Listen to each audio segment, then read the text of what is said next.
Hi, fifth graders. So, welcome back from break. So, what we're going to do in the next couple of days, actually, it might be the whole week, I can't remember right now, is we are going to be going over and reviewing the history so that you are ready for the test. Your test is going to be, let me check my notes. Your test is going to be on Thursday, okay? So I will attach a study guide and stuff to the Google Classroom section. But what I need you to do is I need you to review the videos that I'm going to put on right now. And I'm going to have links for things that I wanted you to look at. So we're going to be talking about the presidency of George W. Bush. And we're going to be talking about it from the very beginning. It was the election of 2000. The election of 2000 was, let me get rid of these. The election of 2000 was a very interesting election. It was the first time, at least that I could remember, that we didn't know who was the president, and it was very contested. It was protests. It was very tough for our country at that time. So let me give you some background information. So Al Gore was the vice president that served under Bill Clinton for 8 years, and he decided to run for the Democratic Party. Okay, because he was a Democrat, so that's who you run with, right? Who you are. Then George W. Bush, he won the nomination for the Republican Party. He had been the governor of Texas for some years, and he decided that he wanted to run for president.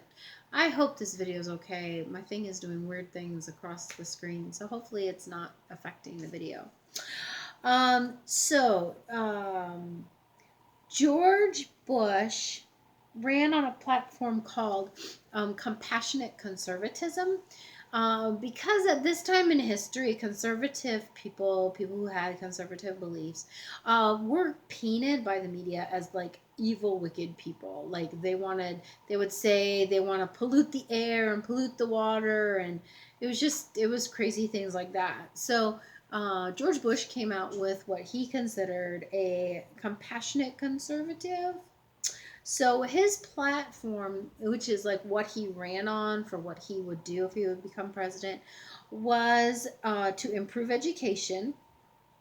He was really into that. He felt that children shouldn't be kept in poverty because of where they have to go to school, where they grew up. He believed all children should be able to read, and that wasn't happening. And to be honest, I don't think it still is. But so I had a friend who got all the way to high school. He was a senior with me. He was like in my classes, and he couldn't read, and he was 19. And he ended up dropping out of school because they told him as a senior that he could no longer go, graduate because he couldn't read. But they waited till he was a senior before they did anything for him, and they didn't actually do anything for him. They just said, "Oh, you can't read, you can't graduate," and that wasn't in 2000. So the issues that President Bush was talking about, or at that time candidate Bush was talking about, were real issues. There were people who got all the way through high school and couldn't read. And my friend Bob was one of those people. Okay. He wanted to take the responsibility from the government for meeting everybody's needs and put it back to where biblically it belonged, which was the church and the family and the community.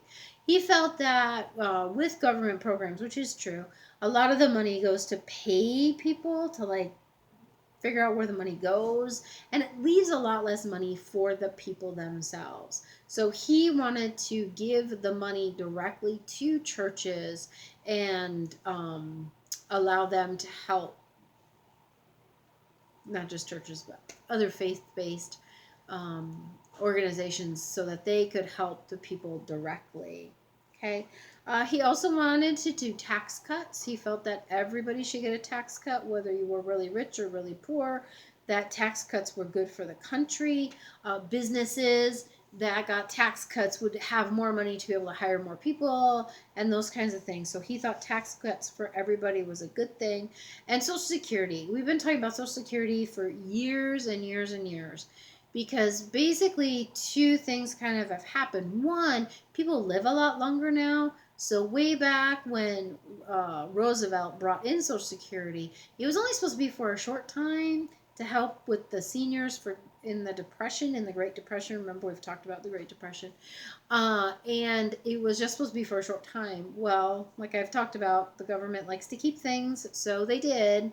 And what happened is that now people live into their 70s, 80s, 90s, and so the money that they put in runs out very quickly. Also, you have baby boomers, and the baby boomers, um, they there's a lot of them. So baby boomers were children who were born right after the war, so 1946 through to 1960. Oh, I forgot now. 65, I think it is, or 66. Can't remember how many years.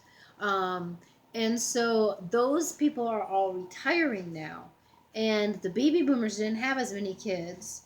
And so they there's not as many people putting into the program anymore, and then they're living longer. Okay, so I'll give you an example. My dad. Okay, so my dad and my mom are both baby boomers, and my parents had two children, and my dad was one of three, and my mom was one of nine. So all of those were considered baby boomers, and as you see, they only had two kids. So as you get less and less, there's not as many people putting in. So that is a problem that President Bush wanted to solve. Okay, so I'm looking at my notes because I made notes. Okay, so the 2000 election. So in November, it's always the election started, yeah. And something interesting happened, and it was the first time. The news media decided to say that Al Gore won Florida for the Electoral College, but they did it before the polls were closed in Florida because Florida state is actually in two time zones. So all the polls had closed for the central time, for the, I'm sorry, Eastern time zone, but not for the central time zone. So they said, oh, before the polls were closed in all of Florida, that Al Gore had won Florida. So a lot of people actually that were in the central time zone got out of line from voting because there were so many people that voted in 2000 election that there were lines for hours. People would wait hours to vote. And so they said, oh, okay, I'm not voting because I was going to vote for George W. Bush and Al Gore already won. And some people are actually getting out of line. And then other people start questioning, wait, well, how can you call that when part of the state isn't even done voting yet? And so then they said, oh, no, we made a mistake. Now we're going to call it for George W. Bush. And then they're like, oh no, we made a mistake. Now we're saying it's too close to call. We're not calling it for anybody. So this caused a lot of confusion and a lot of issues. And so at one point, Al Gore went ahead and called President George W. Bush, and said to him, okay, I'm conceding the election. Remember we talked about this, when you lose an election, the person calls and concedes, and then the person who won the election comes out and says, yay, we did a great job and we won. And the concession is, yay, we did a great job, but we lost. Thanks for your help. Okay, so that's what happened. But then Al Gore called George W. Bush back and said, I'm taking back my concession. I'm saying I'm not defeated yet. And then what happened is that the ballots in Florida, they were so close in the numbers that they started a recount. And the recount was a mess. So the recount, there was no standard. There was a Republican and a Democrat from each, and they would look at the thing and they go, oh, I don't know, what did they mean? And look, there's a little dent, and it was crazy. It was called hanging chads was the big thing. And so it was just nuts. And so they recounted in Florida and they started another recount. And then it was 37 days later that the Supreme Court finally said, okay, we're done. George W. Bush is the winner. He's won the recount. We're not going to keep recounting until we get a different outcome. And so they declared him the president of the United States. And that was a problem because then people are like, oh, see, there were protests in the streets. Nobody's counting my vote. But the problem is, it's a secret ballot. How do you know if your vote got counted or not counted? There's no way to know that. So you can't, run around the streets and say, my vote didn't get counted because you don't know. Maybe it did, maybe it didn't. I don't know. But the problems were great, and there were people protesting. And then when they gave it to George W. Bush, there were a lot of people that said, oh, well, he's not really the president. He is the illegitimate president picked by the Supreme Court. That's what they said until 9/11 happened. Then all of a sudden everybody was behind him. Okay? All right. So George W. Bush won Florida by 327 votes. And I have on the link for this both the acceptance speech for George W. Bush, and you'll notice he is not on a stage because, again, this is 37 days later. Usually all these speeches are made the day after the election, okay? So he is actually on the floor of the Texas Capitol, Texas House of Representatives, Senate, the Congress in Texas anyway. And Al Gore I don't know where he is. I feel like he's at the White House because remember, he's the vice president. So he's not leaving. That's where his job is. And he gives a concession speech. And so both of those are here on the link. Please watch them both. They're really quite good. I was surprised at that. So as president, some of the things that George W. Bush did was that the tax cuts, he did get the tax cuts. He got something called No Child Left Behind. Now, those were good intentions, but it ended up not working out so well. He did not want to appear to be the only one doing something, so what he actually did was he actually went and grabbed a Democrat named Teddy Kennedy, and they worked together to figure out a plan of how to make schools better.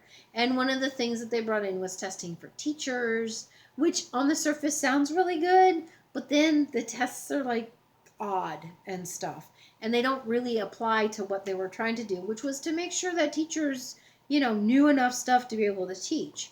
And they wanted to redirect money so that parents could have choices, which was a good thing, of which school they wanted their kid to go to. Because remember, he didn't want where you lived to affect the education you got. So those were good things, but it didn't really work out well. They have people cheating on the tests now and stuff, and so it didn't really work out as he had hoped. Another thing he talked about was stem cell research. So stem cell research was a big thing. They felt like stem cells was the cure-all, end-all for everything. And as we've learned in science, they try to do artificial hearts, artificial blood, artificial organs and things, and they've never been able to make it the way God made it.